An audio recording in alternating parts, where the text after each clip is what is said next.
दोस्तों आज की वीडियो में हम डिस्कस करेंगे कि अगर आप क्रेडिट बी से लोन लिए होंगे, अगर आप उसका लोन पेमेंट आप नहीं करते हैं तो आपके साथ यहाँ पे क्या-क्या दिक्कत आ सकता है।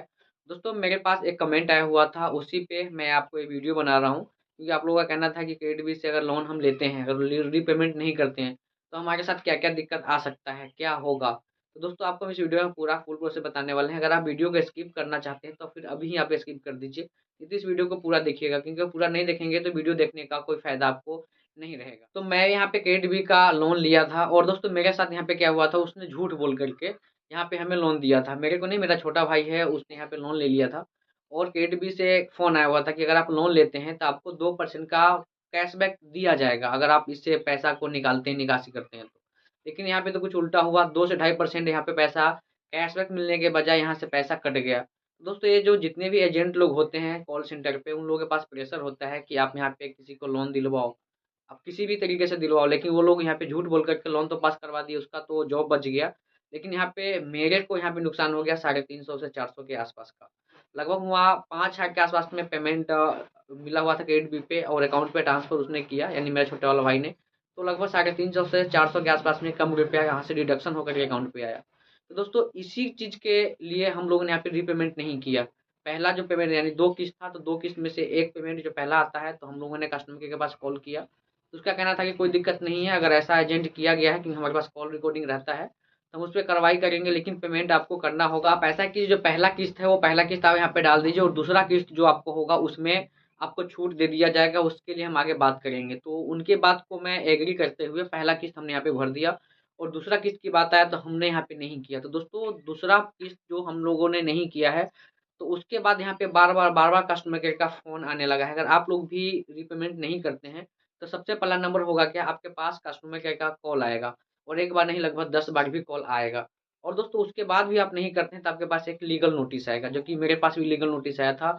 और मैं तो जब पहला लीगल नोटिस आया तो मैं यहाँ पे डर गया, लेकिन एक बार नहीं, मेरे पास यहाँ पे 2-2 लीगल नोटिस आ चुका है। बहुत सारे लोगों को लगेगा अरे भाई, अगर लीगल नोटिस आ गया तो फिर हमारा क्या होगा? यानी हमें जेल तो नहीं जाना पड़ेगा, हमें बेल तो नहीं करवाना पड़ेगा, केस तो नहीं हो गया। तो दोस्तों ऐसा कुछ नहीं होता है।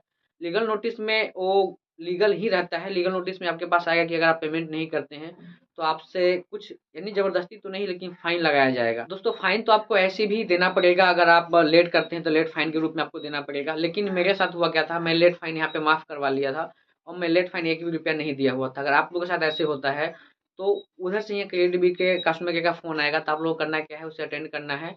अगर आप लेट हो जाते हो तो, नहीं तो दोस्तों आपको तो लेट यहाँ पे होना ही नहीं। दोस्तों आपको यहाँ पे लेट करना ही नहीं है। अगर आप क्रेडिट बी से लोन लेकर के रखे हैं तो आपको लेट नहीं करना है। लेट करेंगे तो पैसा तो आपको देना पड़ेगा, और परेशानी आपको यहाँ पे झेलना पड़ेगा। जैसे कि मैंने बताया, लीगल नोटिस आया तो उसका भी चार्ज यहाँ पे इंक्लूड करके ज़्यादा कर दिया जाता है, और ऐसे भी जितने भी लोन ऐप है ना, उसका इंटरेस्ट ऑफ रेट बहुत ज़्यादा रहता है, हाई रहता है।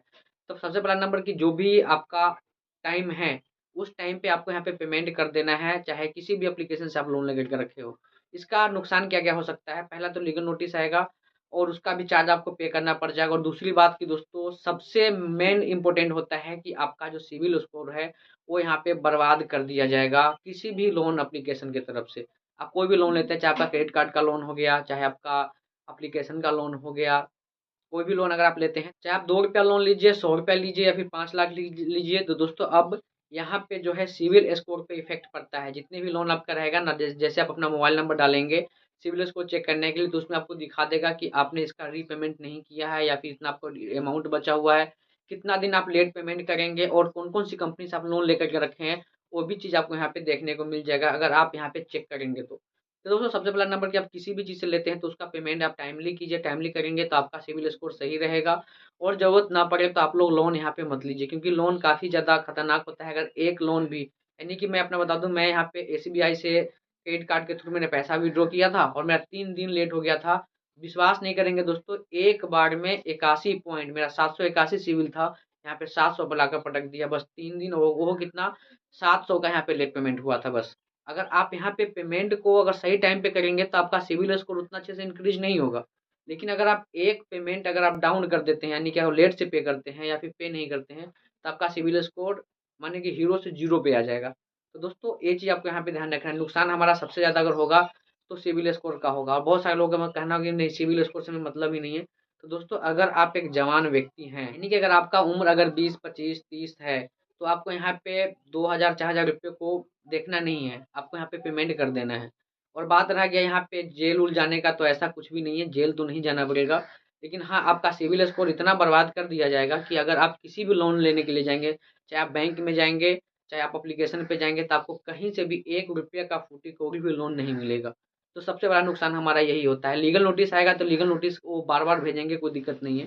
अब हम बात करते हैं कि हमने यहाँ पे कैसे पेमेंट किया। तो दोस्तों हमारे पास एक एजेंट का फ़ोन आया था, जो कि आया तो मेरे पास बहुत एजेंट का फ़ोन, लेकिन एक एजेंट ऐसा था जो कि कह रहे थे हमारे पास, जो हमारे सीनियर हैं। तो वो सीनियर से हमारी अच्छे से बात हुआ, वो हमारे पास फ़ोन करने लगे कि मैं बोला कि नहीं दोस्त सर, अगर आपको हम पेमेंट करेंगे, तो आपको हम तभी पेमेंट करेंगे जब हमारा लोन का जो पेमेंट है वो हो जाएगा। नहीं तो जैसे कि मेरा वहाँ पे अराउंड 2700 के आस-पास बचा हुआ था और वहाँ पे 500-700 रुपया फाइन लग गया था।